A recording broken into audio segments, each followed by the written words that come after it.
আজকের এই ভিডিওটা দেখলে কেউ কোনোদিন আর লাউর চামড়া ফালাবেন না। তো আসসালামু আলাইকুম এভরিওয়ান। তো লাউর চামড়া দিয়ে আমি একটা তরকারি রান্না করব, তা পুরো ভিডিওটা দেখতে থাকবেন। তো এই যে লাউর চামড়া নিয়েছি, এখানে কুচি করে কেটে নিয়েছি। দুটা আলু আলু ভাজির মতো করে কেটে নিয়েছি। 2 মুঠো মসুরের ডাল ধুয়ে নিয়েছি। এই যে কাঁচামরিচ আর একটু করে চিংড়ি মাছ নিয়েছি। অর্ধেক টমেটো নিয়েছি, আর এখানে 3-4টা পেঁয়াজ কুচি করে নিয়েছি।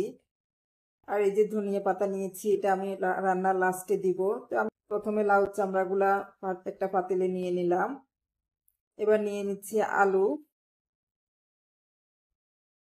এই তরকারিটা যে এত মজা, যদি রান্না করে একবার খান তাহলেও বুঝবেন।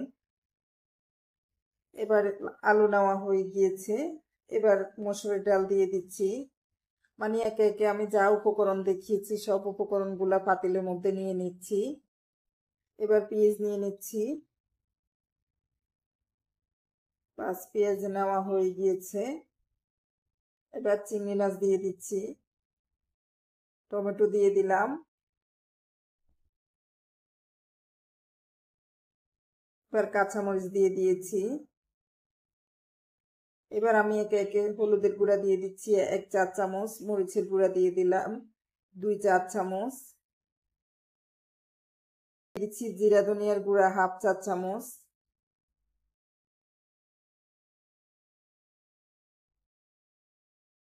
এবার পরিমাণ মতো লবণ দিয়ে দিচ্ছি। বাস, সব মশলা দেওয়া হয়ে গিয়েছে। এবার আমি হাত দিয়ে ভালো করে মেখে নিব। এমনভাবে মাখাতে হবে সবগুলা মশলা যেন ভালো করে সব তরকারিতে মেশে। তো এই যে মাখানো হয়ে গিয়েছে। এবার সরিষার তেল দিয়ে দিচ্ছি। একদম কদুর চামড়া হলে কি হবে, অনেক যত্ন করে আমি রান্না করতেছি, বোঝাই যাচ্ছে তরকারিটা রান্না করলে কত মজা হবে। তো হাত ধুয়ে পানি দিয়ে দিচ্ছি।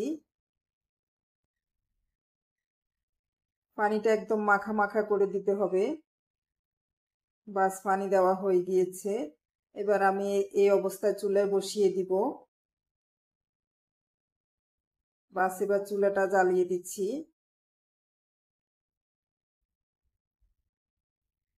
এবার আস্তে আস্তে রান্না হবে। তো এই পর্যায়ে একটা ঢাকনা দিয়ে দিচ্ছি। বাস, কিছুক্ষণ পরে এই যে ঢাকনাটা উঠিয়ে দেখিয়ে দিলাম, একটু কাঠি দিয়ে নেড়ে চেড়ে দিলাম। বাস, এই যে হয়ে গিয়েছে। এবার আমি লাস্টে ধনিয়া পাতা দিয়ে দিচ্ছি। তো খুব সুন্দর করে এই যে রান্নাটা করে নিলাম। অবশ্যই এই তরকারিটা একবার হলেও রান্না করে খাবেন। তো আজকে এই পর্যন্ত। আল্লাহ হাফেজ।